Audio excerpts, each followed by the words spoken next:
Hello, what is up everyone? My name is Kate and welcome back to my channel, where today we're going to be talking about episode 6 of Survivor 43. This episode was really exciting as we have finally arrived to the merge, the halfway point of the game. Well, kinda, but not really. I'm really excited to get into this merge episode, but first, if you have not already, consider hitting the subscribe button below just so you can stay tuned, as I will be covering Survivor all season long. Now, let's get started.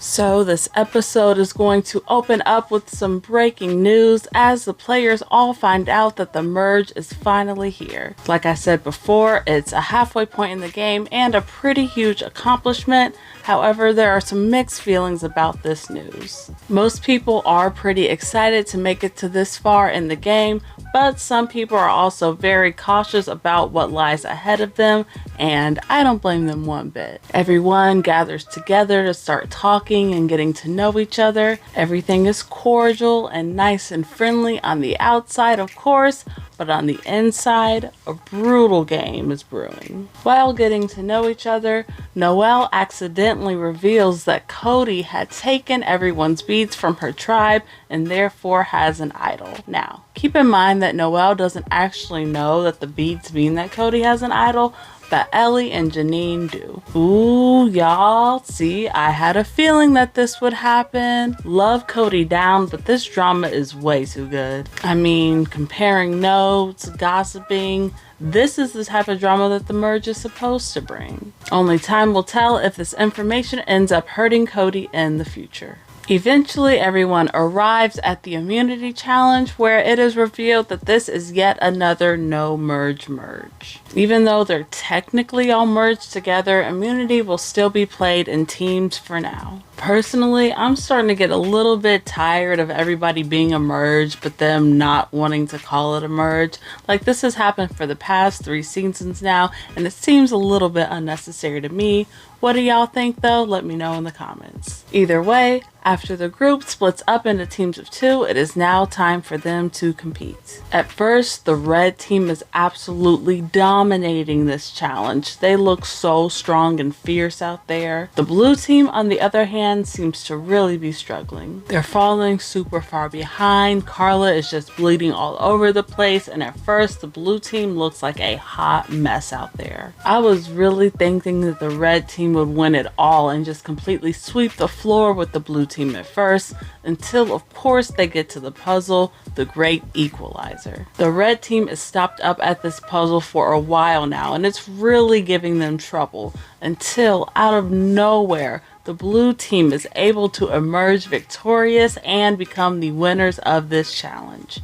Damn. Y'all, I'm not gonna lie, this was so shocking to me. I was not expecting them to win at all, especially when Karla cut her hand. I thought it was over for the blue team, but I'm glad to be wrong. Back at camp, the losing team is really starting to strategize in order to save their own asses, especially Ellie. Ellie is working it out there. You see, Ellie really wants to take a big shot at the Coco tribe in order to weaken them, but she wants to do it in secret. So she decides to tell everyone that her target is Cody instead. But then, of course, to cover up those tracks, she goes to tell certain people that James is really the target, and she tells other people that Cassidy's really the target. For me, it personally seems like her loyalty is really with Cody here, but of course the players don't know that for sure, and there's no way to know. Meanwhile, the winning team is feeling so great and just enjoying their merge feast. Everything seems pretty chill at first when, out of the blue,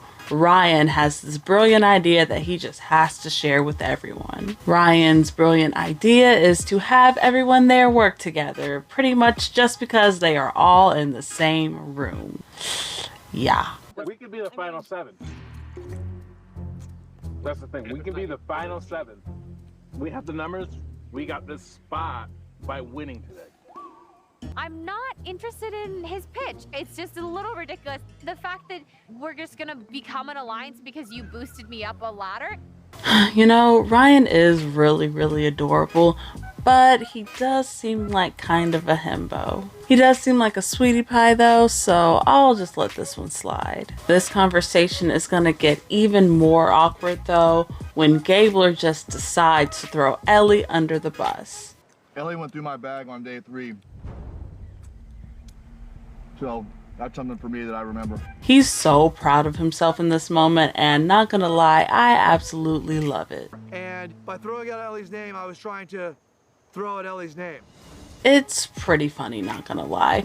But not only is it funny, I also think this is a pretty smart game move. It's not a bad idea to have a known enemy in this game. That way, people will know that you're not targeting them. Gabler publicly declaring Ellie as his enemy could help to secure his spot with other people not on his tribe. Eventually, of course, word gets back to Ellie, and Ellie's gonna decide to confront Gabler, and this is where I start to get really excited. They have been really foreshadowing the conflict between these two since like episode 2, so I'm really excited to see what's gonna happen here. They get into a bit of an argument here, and it's pretty clear that they're both coming after each other pretty hard. At this point, let's just let the best player win. This conversation really isn't going to do Ellie many favors though, as now it's going to just turn the Baka men even more against her. Plus, to make matters even worse, now all the news of her scheming and plotting and throwing everybody's names out is just circulating around the camp. All of those names that she threw out earlier are now coming back to haunt her, and nobody's really stepping up to her defense either. Well, except for Jeanine, who does have an idol and promises to use it on Ellie if needed. Yeah, right. The group then goes off to Tribal, where the conversation is really focusing on all the idols and advantages in play. During the Tribal scene, the camera was focusing a lot between Ellie and Jeanine, which really made me stop to wonder if Jeanine actually would use her idol to save Ellie or not. We then get to the votes, which are pretty chaotic.